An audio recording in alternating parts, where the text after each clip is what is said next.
Donc on est de passage quelques jours à Seattle, visite touriste, voilà. Donc C'est fou parce que même des gens qui vivent ici depuis longtemps ne connaissent pas et vous, Ouais. vous venez Par un là, jour ouais. et vous...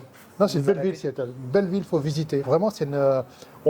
J'ai écrit aux gamins sur WhatsApp, c'est un espèce de 2 tiers New York, 1 tiers San Francisco. C'est assez sympa. Ah ouais?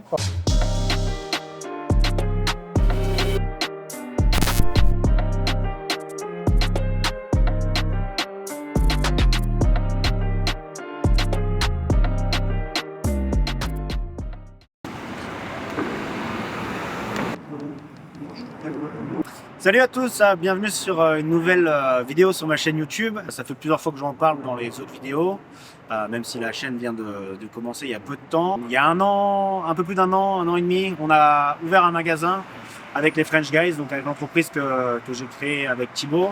Et à la base, on faisait que des livraisons chez les gens. L'année qui a suivi, en 2021, on a commencé à aller sur les marchés et vendre nos produits sur les marchés. En 2022, on a fait exactement la même chose, mais avec beaucoup plus de marchés. Et fin 2022, la saison des marchés s'est arrêtée. Et à ce moment-là, on s'est dit comment on fait pour refaire rentrer de l'argent dans l'entreprise et garder nos équipes et tout ça. Et c'est à ce moment-là qu'on a décidé d'ouvrir un magasin. Et c'est pour ça qu'on a pris beaucoup de temps. On a visité beaucoup d'endroits, beaucoup de magasins, des anciens restaurants, des anciennes boulangeries, tout ça, et on a pris vraiment beaucoup de temps.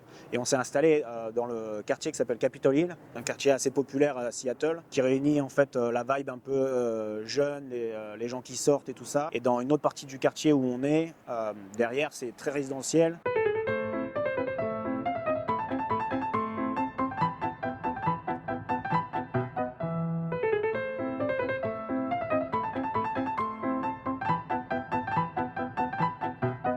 C'était important pour nous aussi d'avoir un aspect visuel de l'extérieur de la boulangerie qui soit assez atypique et plus européen.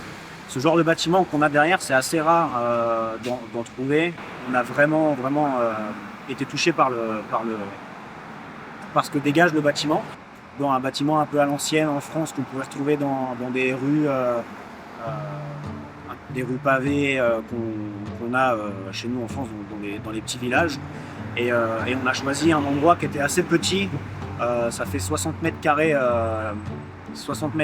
plus 20 mètres carrés de mezzanine. Il y a beaucoup de monde parfois, c'est compliqué que tout le monde puisse s'asseoir. On ne pensait pas que ça allait marcher autant, mais maintenant on se retrouve dans le cas inverse où on se dit qu'on n'a pas assez de place pour présenter tous les produits qu'on voudrait ou accueillir tous les gens qu'on voudrait.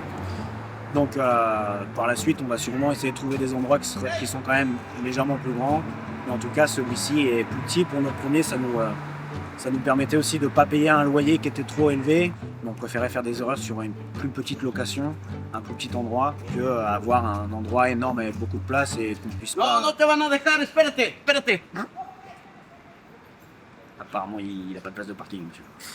Et donc, du coup, l'idée, c'était d'avoir un petit endroit, qu'on ne prenne pas trop de risques, parce qu'on ne savait pas réellement si ça allait marcher ou pas, même si on croyait en notre projet. Mais voilà, on va vous présenter maintenant l'intérieur, on va vous montrer à quoi ça ressemble. Allez, venez. Two vanilla latte. One lemon cheese. Your last legend from. Yeah. One lemon cheese. Please. And can I get one pistachio cup to go and one powdered rose to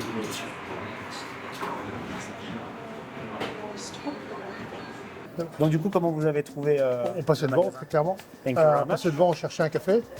Et Vous êtes passé devant ici ou vous avez cherché sur Internet? Ce qui m'a vraiment frappé, c'est que les produits sont une qualité top française, quoi. C'est ça. C'est gentil. En France, on n'a plus tant de pâtisseries et de boulangeries qui offrent des jolis croissants, pain au chocolat qui croustillent autant, tout ça. Alors il y en a, mais pas tant que ça. C'est une belle affaire.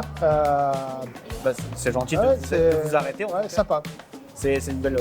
Sympa. C'est marrant comment dire, une rencontre comme ça. Si je vous aviez pas dit que vous avez un beau béret, sûrement j'avais discuté. Donc c'est marrant. Non, ça fait plaisir de vous avoir.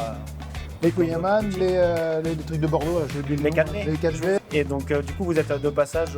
Alors on est de passage quelques jours à Seattle, visite touriste, voilà. Donc C'est fou parce que même des gens qui vivent ici depuis longtemps ne connaissent pas et vous, Ouais. vous venez Par un là, jour ouais. et Non, c'est une belle ville, Seattle. Une belle ville, faut visiter. Vraiment, c'est une.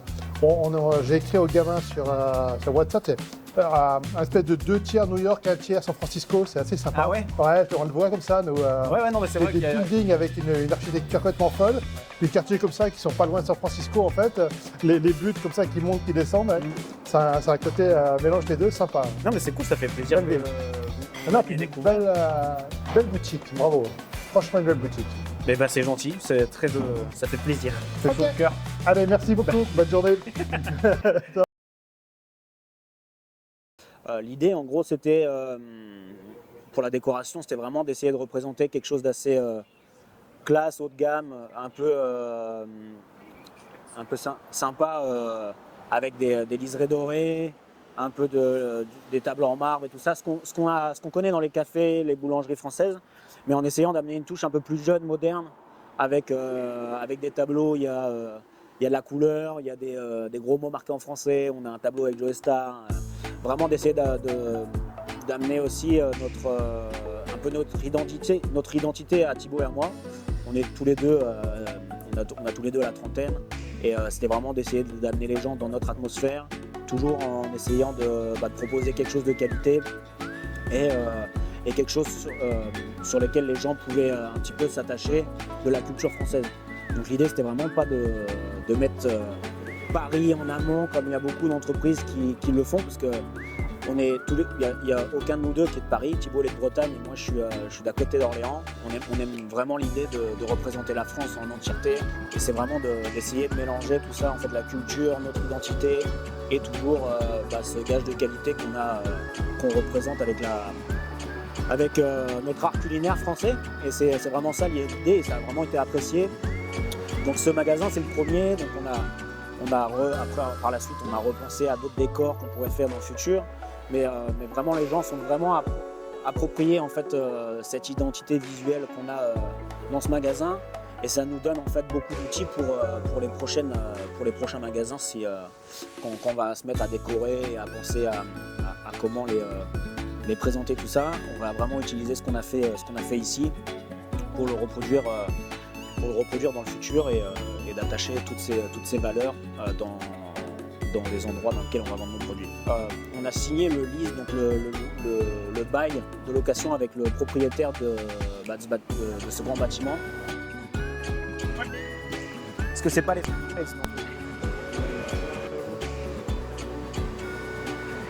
Sur YouTube, vous remarquez ça. Ça s'écrit pas...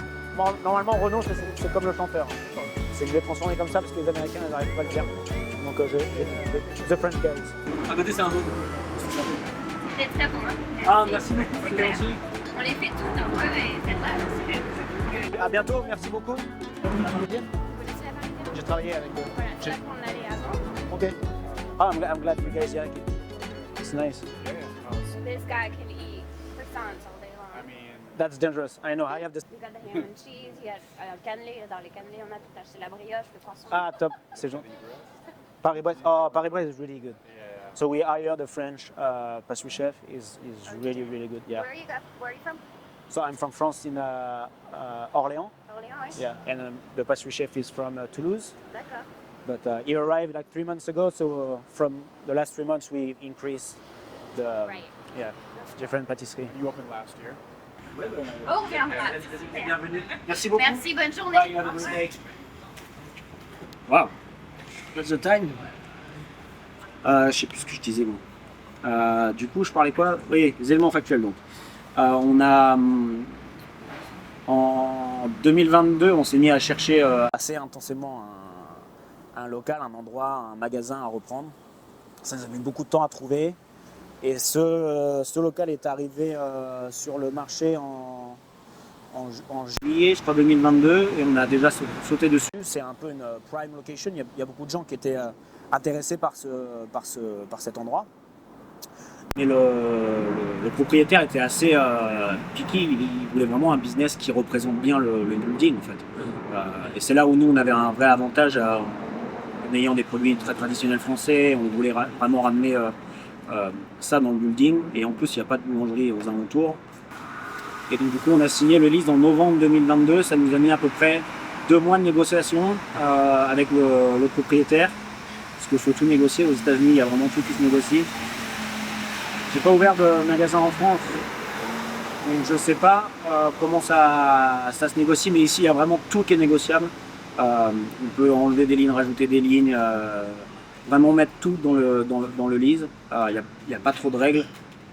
On a demandé qu'on puisse ouvrir jusqu'à 9 h le soir. On a demandé qu'on puisse vendre du vin potentiellement dans le futur. Le propriétaire voulait absolument qu'on fasse du café avec des baristas, du café au lait et tout ça. On était un peu sceptiques au début, on n'a pas du tout voulu faire ça. Pour dire que voilà, c'est pour ça que ça prend 2 mois. On a mis 2 mois à négocier le bail de location et on a négocié pour 10 ans. Donc 5 ans plus 5 ans, 5 ans et renouvelable 5 années. Et donc du coup ça nous permet aussi d'avoir une visibilité en mettant une option de 5 années supplémentaires. Si on veut rester, on recommence, et si on veut quitter les lieux, on peut quitter les lieux, quoi. C'était un vieux restaurant qui était là pendant 30 ans, un café qui faisait des crêpes, s'appelait Joe Bar, et les gens adoraient, mais c'était vraiment à l'ancienne. Toute l'électricité était obsolète, la plomberie était obsolète, donc il a fallu tout refaire. Ça faisait partie aussi du deal qu'on a eu avec le propriétaire, c'était que lui il refasse toute la structure de nos jours avec les nouvelles normes et tout ça, pour qu'on puisse nous ensuite ouvrir avec les nouveaux permis et les nouveaux codes qui sont actuels, quoi. Donc du coup sur le projet global du magasin, ça a coûté 300 000 $ de rénovation et décoration, 200 000 $ de rénovation et 100 000 $ de décoration. Donc c'est un gros projet qui a mis 6 mois entre le moment où on a signé et le moment où on a ouvert. On voulait faire des produits qui sont de très bonne qualité, des choses classiques qu'on retrouve en France, et on ne voulait pas déborder pour créer plus de business, vendre des cookies, des muffins, des donuts. C'est pas notre corps de métier, en tout cas moi c'est pas quelque chose qui me passionne, c'est pas des produits que je connais et qui m'attirent. L'idée c'était vraiment de faire quelque chose qu'on aime manger, qu'on aime faire, et avec des produits qu'on affectionne. On prend la farine de bonne qualité, on prend du beurre de bonne qualité, et on essaie vraiment, en tout cas, d'avoir une cohérence entre l'endroit dans lequel les gens rentrent et d'avoir une cohérence avec ce qu'ils mangent. Parce que c'est vrai que avoir un super endroit, super classe, tout ça, mais pour manger quelque chose qui n'est pas de bonne qualité, c'est quelque chose qui ne nous intéressait pas. Et d'après nous, sur le long terme, c'est pas un business viable. Et donc du coup, c'était vraiment d'essayer de trouver une bonne balance entre la nourriture et l'endroit dans lequel on rentre pour aller consommer cette nourriture. Et donc c'est ça qu'on essaie de faire tous les jours avec les équipes qui fabriquent les produits. Et c'est comme ça qu'on choisit aussi nos produits, quoi. Avec Thibaut, on voulait vraiment que ce soit à la base une boulangerie vraiment traditionnelle française, où il n'y a pas de café, ou alors juste de l'expresso. Et il y a beaucoup de pain, les gens viennent acheter leur pain à part et tout ça. Et on a vite compris qu'en fait on était aux États-Unis, et puis les clients ne sont pas du tout les mêmes. Les gens étaient plus à même de commander du café avec un croissant, ils viennent se restaurer. C'est plus se considérer comme un café qu'une boulangerie qu'on connaît. On a vite fait un switch entre le moment où on a ouvert et le moment et maintenant. Mais on s'est mis à faire du café, à faire de la restauration. On vendait de la quiche, des produits qu'on réchauffait. Et les produits qu'on vend le plus, c'est les produits, ça reste le croissant, le pain au chocolat, le latte. Depuis 1 an, c'est le produit qu'on vend le plus en termes de quantité chaque jour. C'est-à-dire qu'on vend plus de latte, donc de café au lait, que de pain au chocolat ou que de croissant. En nombre de commandes, c'est ce qui revient toujours en numéro 1. Donc heureusement qu'on a fait le switch, parce que c'est pas négociable sur le business, ça représente une quantité énorme. Et puis c'est aussi là où on a mis notre fierté de côté, et on s'est dit ok, bon bah on peut être un peu têtu, mais on a été têtu, enfin c'est moi qui étais plus têtu, mais j'ai été têtu très peu de temps, et après on a laissé les responsables du magasin prendre les choses en main, et puis mettre en place ce que les clients voulaient.